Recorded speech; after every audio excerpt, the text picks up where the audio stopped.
It's another weekend, which means it's another What a Shout, brought to you by the Racing Post and Bet365. Dave Orton back in the chair on this happy Friday.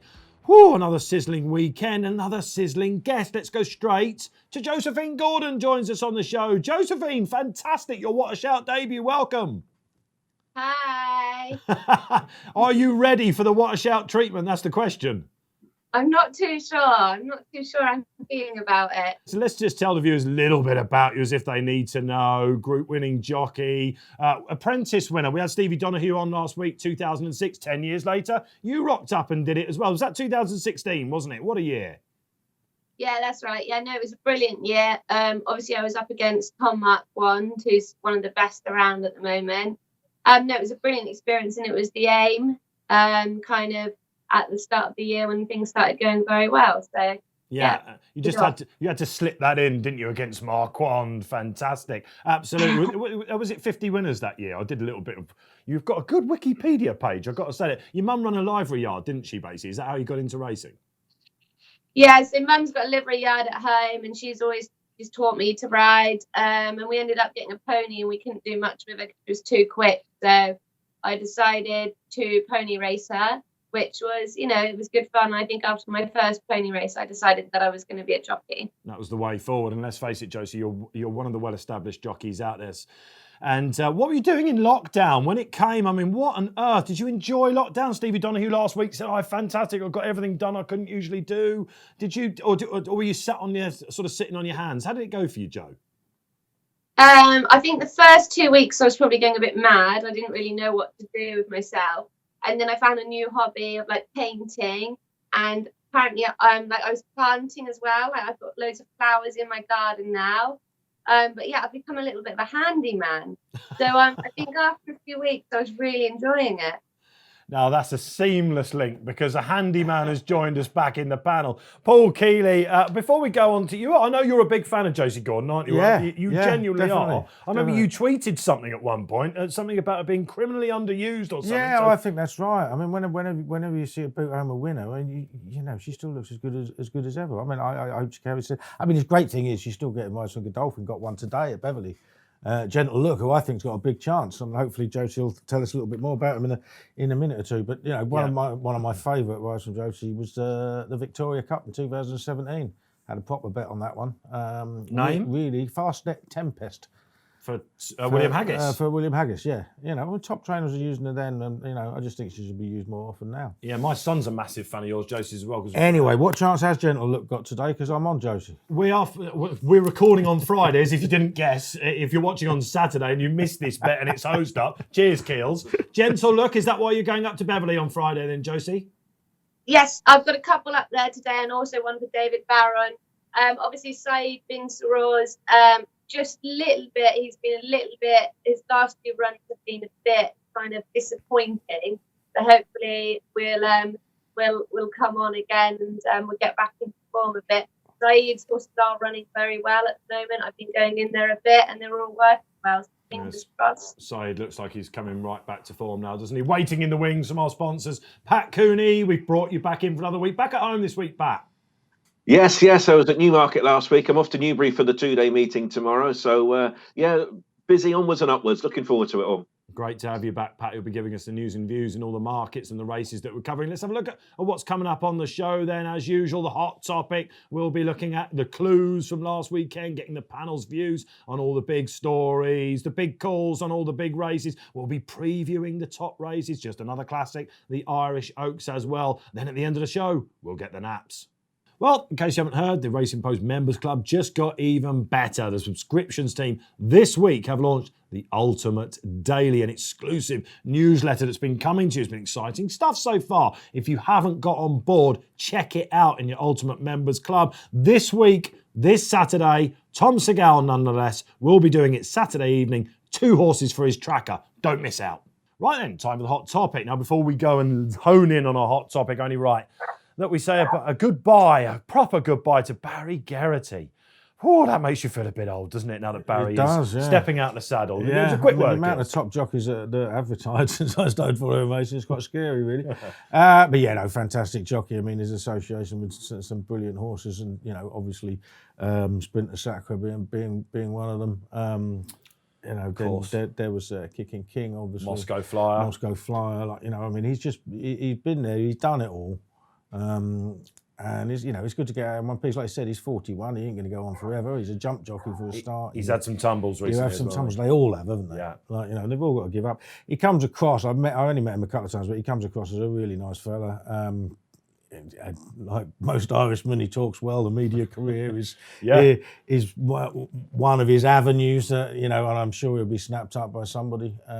You can't do anything other than wish him well. Yeah, I mean, from a personal point of view, I remember Monty's Pass being up there when he won the Grand National, 2003, I think that was. That was just an absolute cakewalk, wasn't it?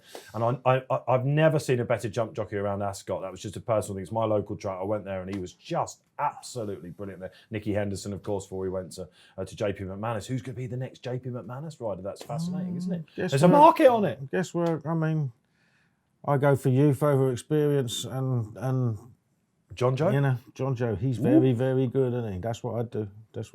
Okay, let's move on there. I'd get him in there now before somebody else does. What price is he? I don't know.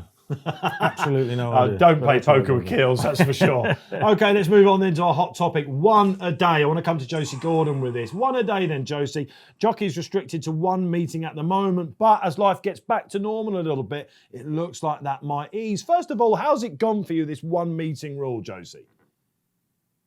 Yeah, I mean, I'm probably going to be either hated or loved for my opinion. I personally have been enjoying it. Just one a day. It means you've got your own life sort of thing. If you're in an evening meeting, you've got the whole of the morning just to relax and see family or friends. And then the same the other way around. If you've got a day meeting, you've got the evening just to switch off. And I obviously don't have any kids, but for the likes of some of the lads and the girls that do have kids out there, it means they get to spend more time with them. But also it's an option of kind of more rides as well, and not having to rush around. And I don't know how a jockey hasn't had an accident, say the likes of going from Lingfield to Wolverhampton on a Friday night and having to drive very fast to get there. So no, I'm for it. It's a positive, and obviously, it's probably going to be a bit tricky for the likes of Holly Doyle or someone that has got a job, because they are going to miss out on a few good rides. They're going to have to choose where they want to go. It's interesting, isn't it? I guess the counter argument to that would be that, for example, if Luke Morris, Sir Mark Prescott's attached jockey, Sir Mark might have something at Chelmsford, he said, didn't he, where he would go to Royal Ascot, for example, on the day, ride 2 rags, and then not be able to go and ride Sir Mark's hot favourite that would probably get him over the line on his way back home to Newmarket.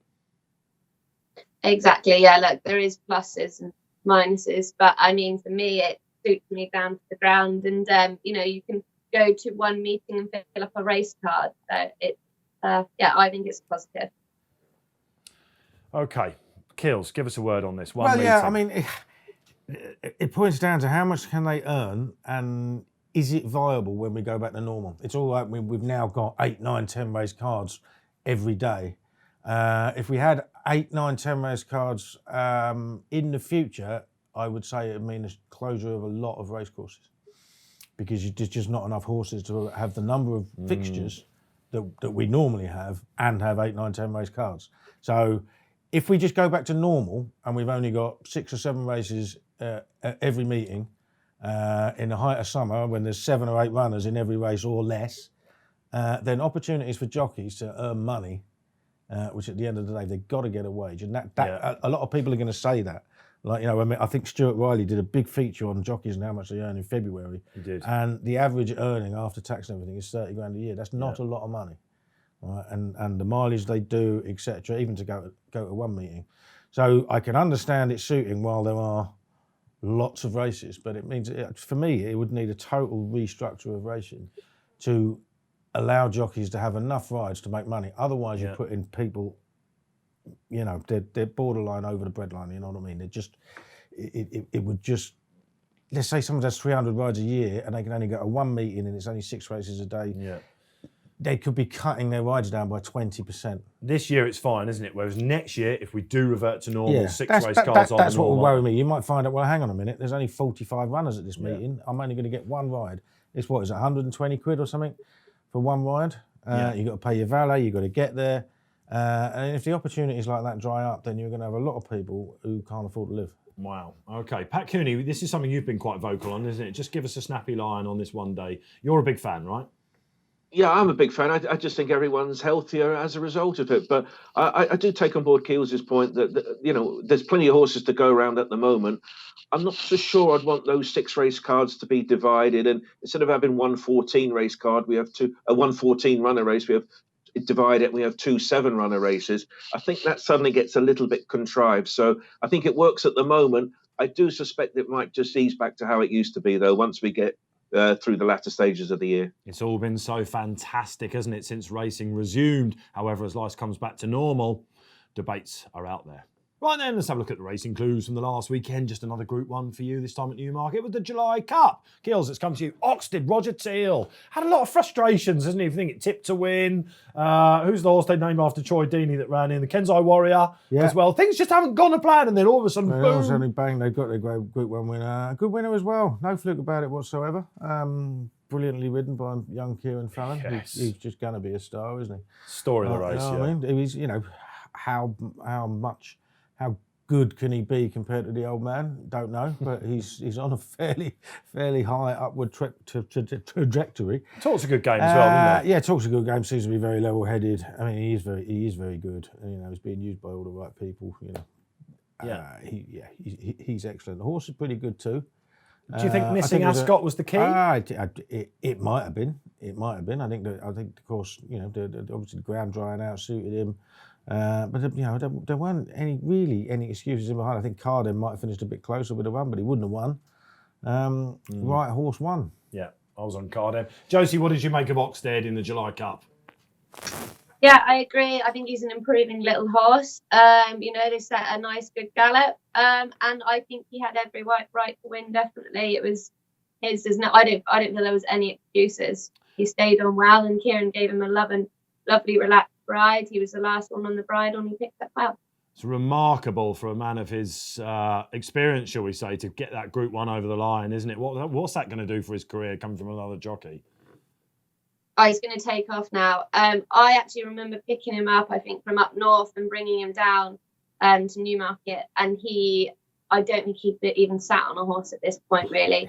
And this must have been 2 years ago, 2.5 years ago. Yeah. So it's absolutely crazy. He's just natural. He's definitely got his dad's talent. And obviously his dad will be training him hard enough at home and going through every single race that he rides. So I think he's just going to absolutely take off. He's going to be one of the top jockeys in the next few years. He's going in the right direction. Yeah, absolutely. And Pat, Oxted, was it a bit of a skinner with some of the better fancied horses in there? Golden Orb went off pretty short. Yeah, he was a really good result, but he won entirely on merit, didn't he? And I think the great thing with Oxted, he's a gelding, so hopefully he's going to be around for several more seasons. So Connection's going to have a great deal of fun with him. Hopefully he'll take on Batash in the Nunthorpe. That would be something else, wouldn't it? But credit to the Connections, but a very good result for us. So that Nunthorpe is looking like a sizzler all of a sudden, isn't it? Let's talk about Pinatubo then. Let's move on to the Sunday in France. Sent off was it 1-2? He was sent off, wasn't he? Industry SP. That was. I think he was entitled to be 1-2. To be fair, he's beat Lope Fernandez.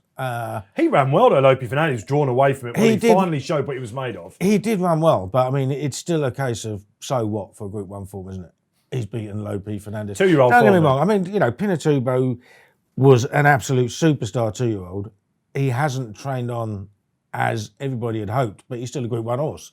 Right, but he isn't the superstar that he was. He's still a very good horse. Apparently, he's not going to the Sussex Stakes. They're thinking about waiting, maybe go for the Foray or maybe go for the Moulin, and he'll have a chance in both of them. Do you think they'll go sprinting with him at any stage? They weren't talking about it, and I don't see why they should. They're talking about Foray though and Moulin. I think he stays a mile well enough. if he goes sprinting, he could turn out to be a sprinter. But obviously, they've got Earthlight, who is a sprinter and is a very good one as well. Bounce back on Sunday. So I would stay where you are and have another go at the mile races. He's not a million miles off them. You know what I mean? But he's just, he's not the superstar he was. Lots been said about Pinatubo, Josie. What did you make of the summer mile at Ascot, this Mahatha? He looked pretty special, didn't he? Do you think he can, topple Siskin in the Sussex, for example? Yeah, I do, yeah. Impressive again and stayed on well. So I don't see why not. I mean, it was an impressive win. Yeah, okay, that's interesting. Let's go to Pat then on this, because Mahatha, unlike Oxted in the July Cup, this was an absolute plunge, wasn't it? And that one licked you. Oh, very much so. And of course, he was the notebook horse at the Royal meeting, wasn't he? And he put it to right on at Ascot on Saturday. He just looks really, really good, and he's very much a horse to take seriously. He's had some unlucky defeats, reasons why he's been beaten in the past. But if that Mahatha version that we saw on last weekend turns up, then he's going to be a handful for any horse. Yeah, Tom Segal put him up for the Sussex. What's the sort of market with Bet365 for the Sussex at the moment? Obviously, Siskin's still a warm order. Yeah, Siskin is still favourite. Of course, Kamiko's now back in the race as well. So it's suddenly looking a real hot race. We're 13-8 Siskin at the moment, 5-2 Mahatha, 7-2 Kamiko, and then you've got Circus Maximus. I suppose he'll turn up, 11-2. We've got Pinatubo still quoted. I suspect Pinatubo, I could see him going for the Breeders' Cup Mile. I think that might suit him, whizzing around the bends in a fast run race. A word on all horses. Quick word on the Sussex. Can I save that for my big shout? Because I have got a big shout. Oh, there's a teaser for you from Keels on the Racing Clues. Right then, time for the first of the big race previews here on What a Shout. Just another classic then. Over to Dakar we go. Just about the premium card, I think, anywhere in the world. And at 7:15, it is the Irish Oaks. No English runner. Me and Pat Cooney were just talking off air. They've won the last three, so somewhat unusual, but it's an unusual year. We think about Aidan O'Brien straight away, don't we? Love, of course, and his Timon, but she's not faff. She's not faff. She's probably should be joint favourite, I'd have said, with Cayenne Pepper. And Cayenne Pepper, it was a very promising run, but she did get thrashed by Magical. At the end of the day. By Magical. Magical's a very good horse. This is another substandard Irish Classic. All three of them have been, in my view. Part of the reason, because there have been no British runners in any of them. Okay. So we're still trying to pick the form lines out. Ennis Diamond, Ugly has the best form from the Oaks. She's got thrashed by Love, so she's not a superstar. Cayenne Pepper's been thrashed by Magical. Yeah. She's not a superstar. So where are we looking? I thought Snow was fairly interesting. Have a look. I mean, when you look at you trying to work out the jockeys with Aidan O'Brien, I mean, she was quite impressive. I say, but she's written by Michael Hussey, who's got like a 5% strike rate. Shamey Heffernan's on the sidelines. Yeah, obviously, but he's got like a 5% strike rate over the last 5 years. But then poor Ed Beggy's got a 5% strike rate over the last 5 years. And McNamara probably didn't think he was going to win a derby and a derby. Yeah, so she was interesting. I half think Passion is interesting at a massive price as well. I mean, I'd back Snow, but I might have a little bit each way on Passion. She was obviously sacrificed on the auto pace in the Oaks. They went really, really hard, but she lasted a hell of a long while, a lot longer than the other pacemaker. And I just wonder if she's not there as a pacemaker and she can make her own running without running away with it. She's quite talented, and she's a big price. Pacemakers, will they come back? Josie Gordon, give us a bit of help on the Irish Oaks. Yeah, I'd go Cayenne Pepper as well. She obviously has run against some very nice horses. Magical. She's got very good 2-year-old form. It's interesting how the race is going to be ran. But yeah, no, that's my pick anyway. Pat Cooney, your tip, please, for the Irish Oaks. Yeah, well, Cayenne Pepper is top on official rating. I think she's rated £4 in front of anything else. But I don't think any of these have got stamina issues. So I'm going to honour the Epsom Oaks form and say Ennis Timon. No disgrace to be beaten by Love.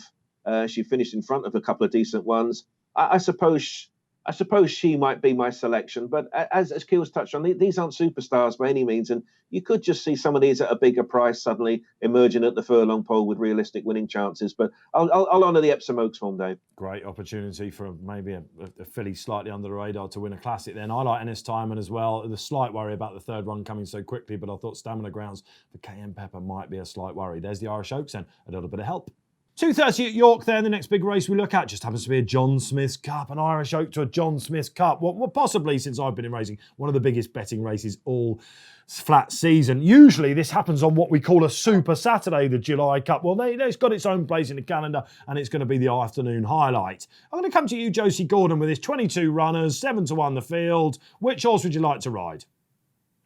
I think, look, it's 22 runners, Paradox probably, but it's an open race. There's a lot of runners and there's going to be a lot of hard luck stories. Yes, I like Caradoc as well. 2 ticks there. He was a massive eye catcher at Epsom, wasn't he, on his return? Yeah. Yeah, okay. So, and did you think Oshin gave him a bit too much to do that day, or? I'm not saying anything. I'm not. I think he gave him a lovely ride. I nearly got you there. Pat Cooney, Caradoc, he must be one of the market leaders. Yeah, he was the big mover during the week. Of course, he was an eye catcher at Epsom on Derby Day. He was double figures early on. He's drawn stall 9, which is okay. Our initial favourite is, and still his joint, is Solid Stone for Sir Michael Stout, of course. But he's drawn 21. Now, 21, it sounds a terrible draw to me. But, of course, we had Farage won this from stall 22 a few years earlier. So I'm not so sure it may be that much of a negative. My eye's drawn to Harrovian, John Gosden, Frankie the Tory. That's got a decent draw in 11. You can back a Gosden horse in a handicap. Normally they've got a few pound in hand, but this is very much pick your poison. Pivoween, last year's winner, has been popular. Stall 4 is good. I just wonder if I was Josie and I was drawn 21, would I be aghast at the prospect of trying to overcome that draw? Perhaps you can answer that, Josie. Do you know what? Sometimes I think actually it's better to be in these big races, to be drawn a bit wider. Say if you're drawn 1 on the rail and you miss the break, you can get squeezed up and get caught in traffic. So sometimes, if you're drawn wider, it can be a bit better. You can do a bit of a swoop and a loop if you want to be up there in the pitch. But obviously, at the same time, you can be sat wide. I think probably the best draw would be sat in the middle of the field, sort of thing, 5, 6, 7. Let's pick your brain a little bit, Josie, while you're on about York. I always call this a red herring track, York, right? I never get it right. If I was betting in running, I would absolutely do my brains. They don't come back sometimes, just when you think they won't come back, then someone comes wide. How do you set about riding York? I mean, say it's an even pace. You want to be sat, what, just off the pace, or...? I think it's quite hard as well, actually, because it's quite a long straight to get it right when to pick, but it is a judgment of pace. I mean, I'd always be sat in behind the leaders to midfield. Obviously, yeah, it's a case of when to pick.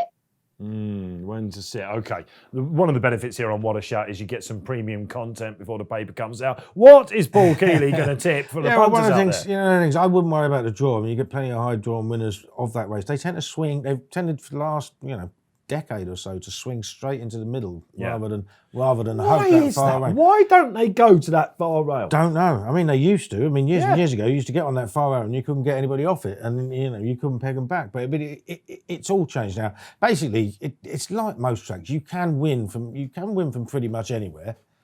You can win from on the pace or off the pace, dependent on the pace. Obviously, if they go too fast, then they're going to come back. But we have lots of unexposed 4-year-olds. Last time out winners, their names, your Solid Stones, your Harrovians. John Gosden, I don't think this is one of the few major handicaps he's never won. Wow. But I keep coming back to Pivwan and thinking, why can't he win it again? Now, the back-to-back hasn't been done since 1986. Show me won 2 of these. But he hacked up in a race last year and he's dropped back to within £2 of that mark. He went on a jet-setting campaign. He went on a jet-setting. He was running Grade 1s in America and all that, but he's running in small fields, which just don't suit him because he's a keen goer. He likes them to go hard. He wasn't beaten far in the Canadian International, only a couple of lengths or so. You know what I mean? He's a proper horse. He's back down to a mark of 106. He's got the fast ground that he likes, and he's 2 from 2 at York. When he won at the Ebor meeting in 2018, Andrew Borden said, "I think he really likes this place. We're coming back for the John Smith's Cup." hey ho, they came back for the John Smith Cup the following year. He won it easily. He's back at York for the first time since. I think he's got a cracking chance again. I put in a word for Baltic Baron too. Just one of my cliff horses keeps finishing strongly. We know what happens with these cliff horses in big races. Well, this is it. Yeah, when I stop backing him, he'll win. But I mean, he ran in the big mile at Goodwood last year. Flew home for fifth. He flew home for fifth in the Hunt Cup. He's never been tried at middle distances. Right. His dam won over a mile 6. He's a brother to a Prix Vermeer winner. I think the dam's produced 5 other winners who all ran their best form over at least 1 mile 3.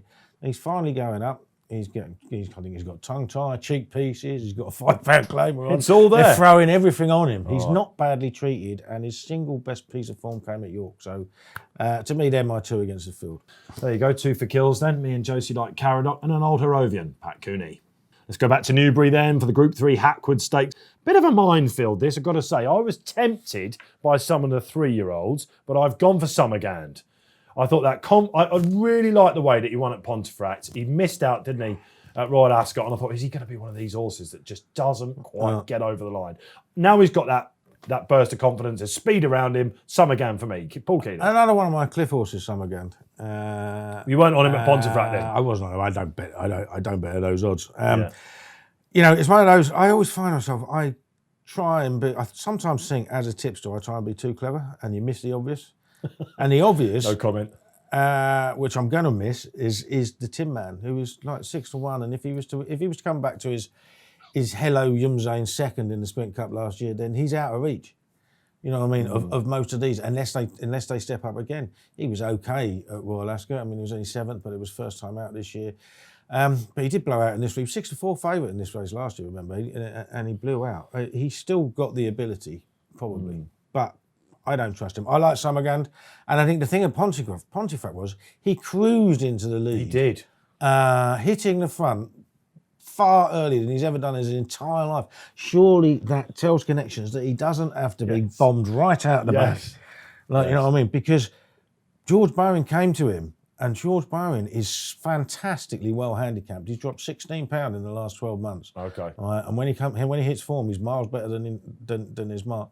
So to give that horse £19 and beat him so easily, he's a serious horse, Summergand, I think. So I'm a player. I'm also backing Tinto each way, because he is a horse that keeps getting ignored in the betting. He's got really good speed figures, hasn't he? He improved £23 last year, and he started at 40-1 on his first run this season.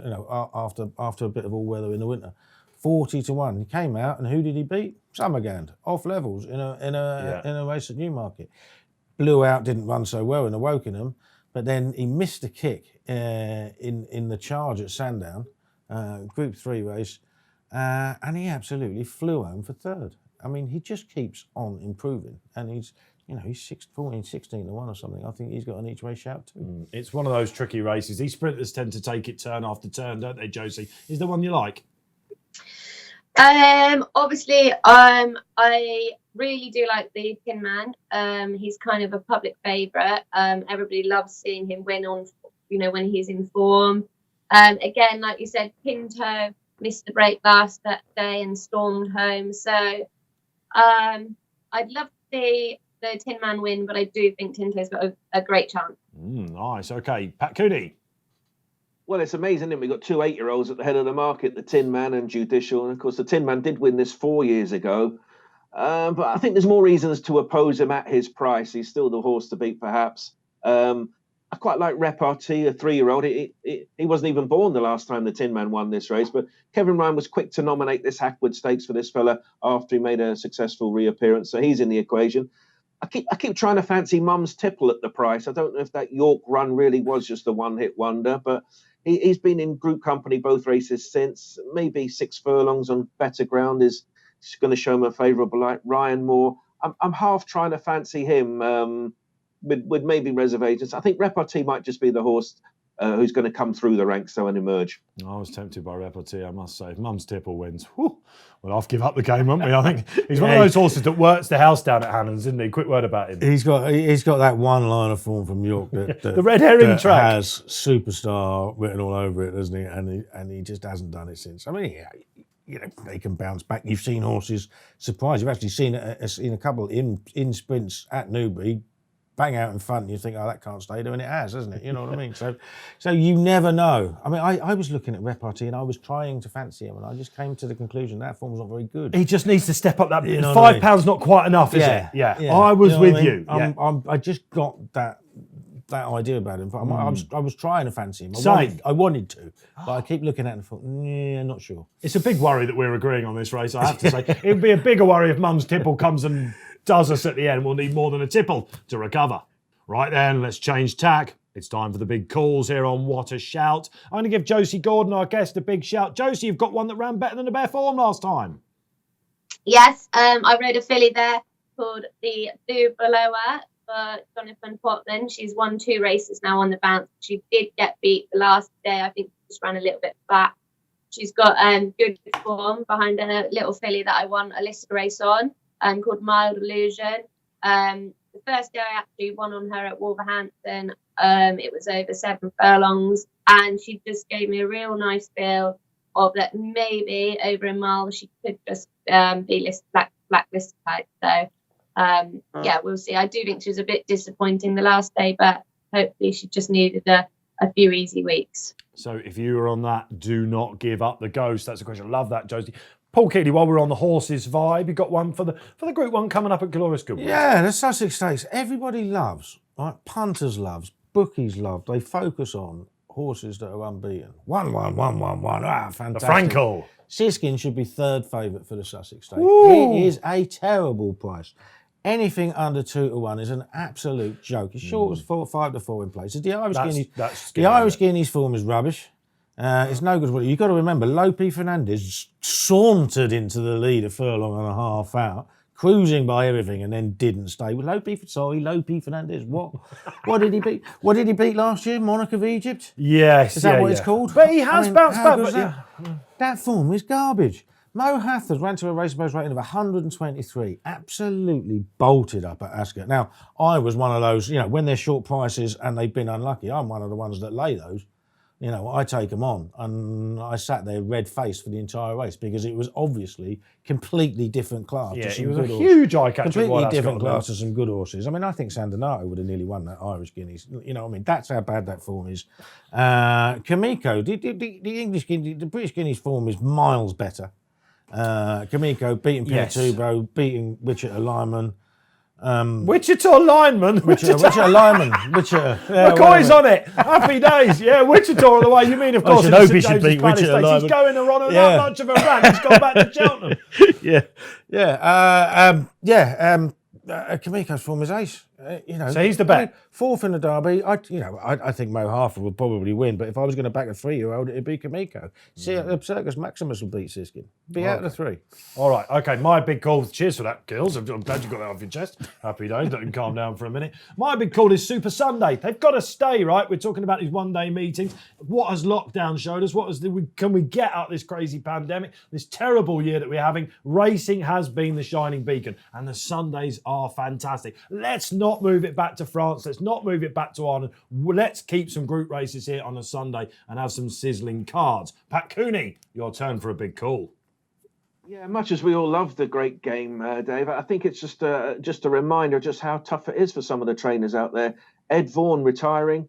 He had a winner in the Group 2 at Newmarket last week, Dame Mayo, owned by the Oppenheimers. So you thought everything was well with him, but he's given up at the end of the year.